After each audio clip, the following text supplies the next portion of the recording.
सीतापुर में एक विवाहिता द्वारा प्रेमी के साथ मिलकर अपने पति की हत्या करने का सनसनीखेज मामला सामने आया है। पहले तो पुलिस ने मामले की रिपोर्ट दर्ज नहीं की, लेकिन जब कोर्ट के आदेश पर केस दर्ज करना पड़ा तो अब वह कार्रवाई करने से कतरा रही है। मृतक के पिता अवधेश कुमार निवासी थाना कोतवाली देहात ने एसपी सीतापुर को प्रार्थना पत्र देकर स्थानीय पुलिस पर अभियुक्त से मिलीभगत का आरोप लगाते हुए मामले की विवेचना और ट्रांसफर करने की मांग की है। द यूनाइटेड वार्ता यूवी टीवी के कार्यालय पहुंचकर पीड़ित अवधेश कुमार ने पूरे घटनाक्रम की जानकारी देते हुए बहू मनोरमा देवी के उसके प्रेमी के साथ की फोटो और कॉल डिटेल का विवरण दिखाया।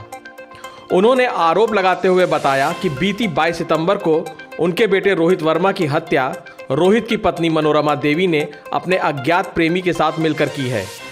इस मामले में थाना कोतवाली देहात पुलिस ने जब केस दर्ज नहीं किया तब उन्होंने न्यायालय की शरण ली।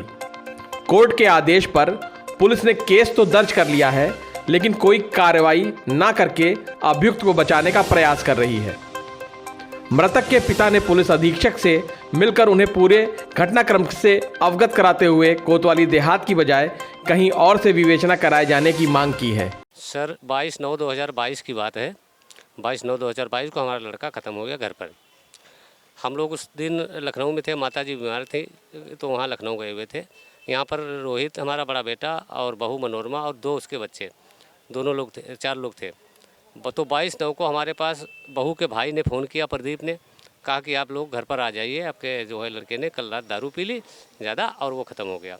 हम लोग आए तो देखा फिर कि कमरे में बेड पर लाश पड़ी हुई थी। तो बहू से पूछा क्या हुआ, कैसे ख़त्म हुआ, तो उसने कहा कुछ नहीं, शाम को तो ठीक थे, खाना खाया, दारू पिए और पेप्सी पिए, ये सब बताया और सो गए और सुबह देखा ख़त्म हो गए।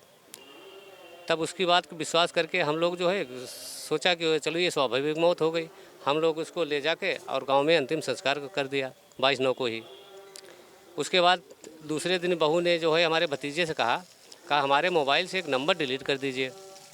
तो भतीजा हम लोगों के पास मोबाइल लेकर गया तो कहा भाभी ये नंबर डिलीट करने कह रही हैं। तो हम लोगों ने सोचा किसका नंबर हो सकता है, तो उसका नंबर मोबाइल लिया, मोबाइल फिर बच्चों से कहा खोलो, देखो इसको मोबाइल खोला और उसमें एक अपरिचित लड़के का और बहू का सेल्फी लिया हुआ फ़ोटो मिल गया, उसी हमारे मकान के ऊपर वाले कमरे का और उसी रात का है। टाइमिंग देखी उसकी तो रात के 12:30 बजे का। तो ये सब देख के तो हम लोगों को होश उड़ गया। हम लोगों ने सोचा कि ये तो किसी के जो है इसके अवैध संबंध किसी से हो गए, इसने मर्डर करा दिया। फिर दूसरे दिन सवेरे का जो है उनके माता पिता और भाई चाचा और हम पूरा परिवार सब लोगों के सामने उससे पूछताछ की, पूछा कौन है लड़का, क्या हुआ। तो उसने बताया कि हमने तो नहीं मारा और ये उसने लड़के ने दारू पिलाई और उसके बाद में उसको मार दिया। उसके बाद वो लोग अपने मायके लेकर चले गए बहू को।